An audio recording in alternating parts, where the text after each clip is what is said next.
So, to determine the age of a tree, we're using a tool that's called an increment borer. So why is it called an increment borer? Well, that refers to the fact that we are boring into the tree to extract a wood sample.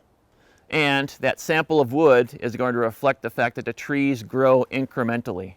In other words, they put on a new layer of wood every year. So trees grow incrementally, hence the term increment borer.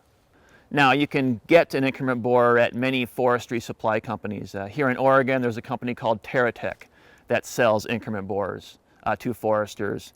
And they typically range anywhere from $200 to $500 in price, depending upon the quality of the increment borer that you get.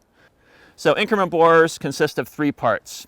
We have the handle, we have the bit, and we have the extractor, what some people call the spoon. And I'll show you in a moment how we put these three pieces together and what they're used for. The last thing that we will do is measure the diameter of the tree as well. And to measure the diameter of a tree, we're going to use a tool called DBH tape. DBH stands for diameter at breast height. We're going to be using the increment borer and the DBH tape at the same height on the tree. So we have the increment borer tool.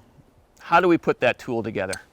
So the increment borer comes in one tube, but that inside the tube, which is also called the handle, you have the other two parts of the increment borer. We have the bit and we have the extractor, what some people call the spoon. Now, the bit has a threaded end and a squared end. The threaded end is the end that will be bored into the tree. The squared end is the end that goes into the handle of the increment borer.